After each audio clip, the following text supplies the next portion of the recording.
Burns here, bringing it to you on buying your first investment property. You've heard it before, you're going to hear it here again. Buying the first one is the hardest. Why is that? A couple of different reasons. Number one, when you're getting a loan, banks are going to look for a track record. They want to know that you can do exactly what you say that you can do.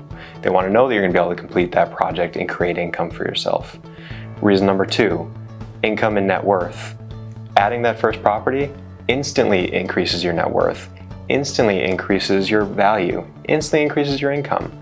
That first property is throwing off additional net worth and additional income that you can then take to the bank to buy your second property.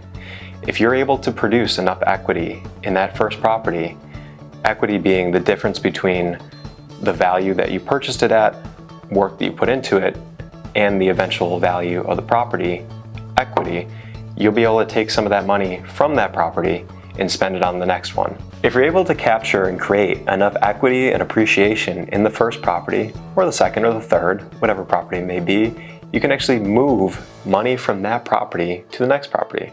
Well, how do you do that? Typically that's done through a cash out refinance. So going to the bank and establishing that the value has increased such that they can provide more than your current loan on the property. Moving the money from property to property is traditionally called or referred to as the BRRRR method, or the BRRR method. That acronym traditionally stands for build, renovate, refinance, and repeat. Here we follow a similar model. We call ours the modified BRRRR model just because we have two B's. So we buy, we build, we refinance, and we repeat.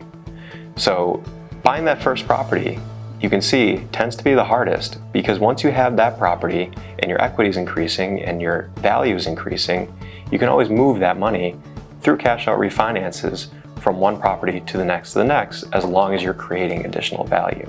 Well, how are you creating that value in the property? Traditionally, that's done through renovation, fixing up the space, or new construction, building a new building or building an addition on an existing building. That new construction or that renovation increases the value of the property because the amount of work that you put into the property and the value of that construction and the value of the land combined is much less than the actual value that you'd be able to resell it for. Otherwise, why are you doing this? Being able to say that the value or the resale value or the value established by a third party is higher than what you put into it, that is the difference or the equity that you have in the property, that which you're going to be able to tap into to move to the next property. Once you have tenants in place and leases executed on your first investment property, the lender is going to be able to establish a new value of that property based on the income that it's producing. Now you can see that once you get that first property and you're creating income, you have value, and you can take that value and move it forward down the line. There are two main ways in which you can buy this first investment property, unless you're independently wealthy, that is. First and most popular is usually to live in one of the units. So buying an investment property, multifamily, 2-3 units, and living in one of the units opens up a large range of investment or mortgage options for you to put down as little as 0%. If you want to hear more about different loans and different loan products that open you up for buying your first investment property, drop me a comment and we can talk about it in another future episode. The second way that you can buy your first investment property, which is slightly less popular, is to actually avoid entering a primary market and enter a secondary or a lower barrier to entry market where property values are lower than they would be if you're buying in a larger municipality. This is actually the method that I took, again, albeit a little bit less popular, but I purchased my first condo in upstate New York for $26,000. And after a lot of blood, sweat, and tears, a lot of made mistakes, I was able to rent that unit for $800 a month. I'll let you calculate that cap rate on your own, but it wasn't half bad. Buying in a lower barrier to entry market, though, is not without its risks. You can run the risk of high vacancy. A lot of these markets are lower cost because they have less demand. That less demand means less renters, and less renters means longer vacancy periods. So be careful to run your numbers very carefully when you're entering a lower barrier to entry market. So as I mentioned, I started in one of these lower barrier to entry markets. I dealt with that higher vacancy. But over a multi-year span, I was actually able to accumulate multiple condo units in that same development.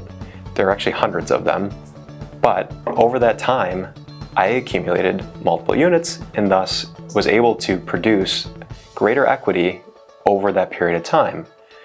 Well, fast forward to today, I eventually moved to Boston. Here in Boston, I would deem this as a primary market or a higher barrier to entry market.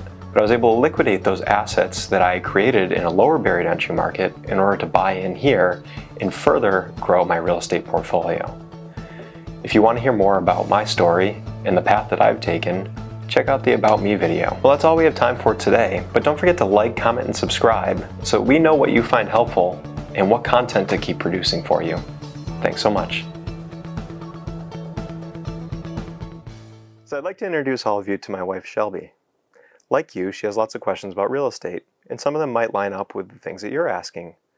So Shelby, you just watched the rough cut of my first episode on buying your first income property. What questions do you have? So in your episode, you mentioned that you bought your first property for $26,000. As an 18-year-old, where did you get $26,000? No, that's a really good question. When I was in high school, I took classes in auto shop and learned to work on cars. So when I was in my late teens, I worked on cars, bought them, sold them, and accumulated the money to put into my first income property. So where'd you get the money to buy the cars in the first place? What were you doing for work? I was working at a summer camp and odd jobs here and there, and I put together the initial $5,000 to buy my first car. So you were saving $5,000, first car. How much did you sell it for? Oh boy, I don't remember. Let's avoid that question. All right. How many years did it take to save to buy that, to put together $26,000? If I had to guess, it took me probably about a year and a half. And then you were able to buy your first property. Yep. Nice. So it's not a lengthy process, is what you're saying. When you're entering a low barrier to entry market where the properties are as attainable as $26,000, it's not a lengthy process. What if you're not entering a low barrier to entry market? Well, then you're probably following the second method I talked about in the episode, where you're buying a property to live in with a low down payment amount. Awesome. Well, thank you. You're welcome. Cheers. Is there another job opportunity that would allow me to save to do this? Sure, just because that was my path doesn't mean it's the only path.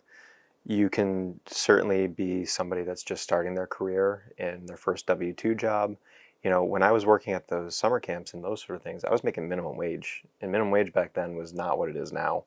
So, in Rochester, New York, by the way. In upstate New York. Yep. So, you know, if you had stable employment, you know, making even entry-level pay, $40,000, $50,000, there's still a way to live frugally and set aside as much money as possible so that you can accumulate either enough money to enter a low barrier to entry market or to put together a down payment for purchasing your first property and being able to live in it, a multifamily property in a higher barrier to entry market. Well, one thing you mentioned too was you said you fixed it up. A lot of properties, people hire that work out, either because we have full-time jobs and we can't do it ourselves.